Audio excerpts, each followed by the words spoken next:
Hey everybody, this is Brian. Welcome to the 16th C# tutorial. Today we're going to be discussing interfaces. I understand interfaces sound kind of big and spooky, but trust me, they're pretty easy. So let's just say add class, and we're going to make a new class, and we're just going to leave it as class 1.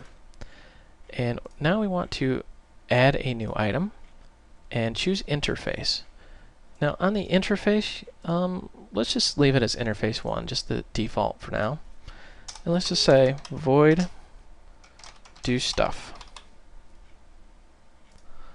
Oops, and let's move this down here.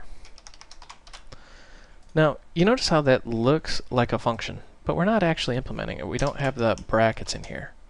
Well, the reason why is because an interface is simply a contract. It's saying if you're going to implement this interface, you will have the things inside of it. Do stuff, and then we will just say, and you can have multiple things in here. We'll say do stuff again, and these are just function names. And let's add a new item. Let's add another interface. Leave it as interface 2. I'm going to say void do more stuff, and you can add pretty much as many things as you want in here. Now, remember, an interface is not a class.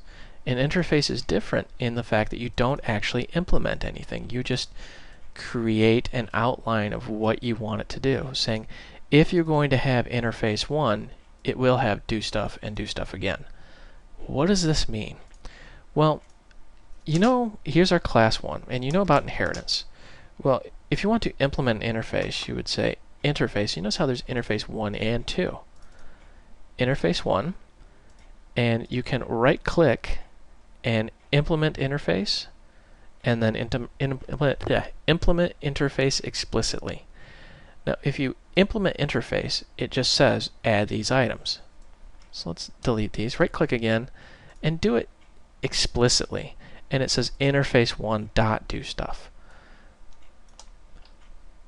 Now the differences between those two is a little obscure, but really all you need to understand at this point is that an interface is a contract, and there are multiple ways of having that contract. Because if your class has interface 1, it is in effect interface 1. I know that sounds confusing, but really at this point just implement the interface so it's a part of your class. Now, one thing you can do with interfaces you cannot do with inheritance is you can have multiple interfaces. Just put a comma and then say interface 2.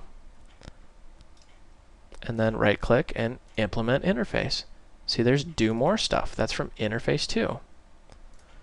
Now you see these throw not implemented exemptions. Throw means it's going to create an error, and then it's going to create a not implemented exemption class. So it really just means if you try to call that, you haven't implemented it, it's going to crash your program. It does that to get your attention.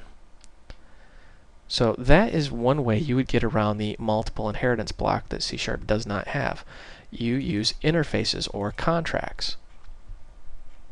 Now, if we go to run this, let's actually say class 1, C class equal new class 1.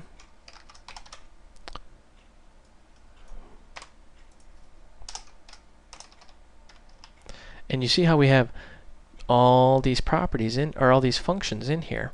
Let's actually try to call one of these. I just want to show you what this exemption here does. And wait for it. Dramatic explosion. There we go. Throw new not implemented. It says this method or operation is not implemented. It's just their way of saying, hey, you got to fill this in. So let's click that little stop button. Now, what happens? Let's just get rid of that so we don't crash our program again. If you don't implement an interface fully, like let's get rid of do stuff and do stuff again. So we're missing out everything in interface 1, even though we've said we're going to have interface. We've agreed to this contract. What do you think is going to happen when we go to run this program? We're just creating an instance of this class. Well, it says there were build errors. And it says do stuff again, not implemented. Do stuff, not implemented. So that is what an interface does. It says if you're going to implement an interface, You are agreeing, you are promising beyond a shadow of a doubt you will implement that interface. This would be very good for, say, a plugin system. Let's say you want to make any sort of application that has plugins. For example, Firefox web browser has plugins. It has an interface you have to follow that guarantees that every plugin is going to have functions that can be called. Don't get too caught up in the semantics of interfaces. At this point, I just want you to understand that interfaces exist and that you can use them, because we will use them in real-world programming. And interfaces also allow you to implement multiple interfaces, so you can get around the multiple inheritance problem. The problem with that, though, is that you have to create the code every single time, because an interface, you cannot implement it, you can only declare it. Whew, that's a mouthful. Well, this is Brian. Thank you for watching. I hope you found that educational and entertaining.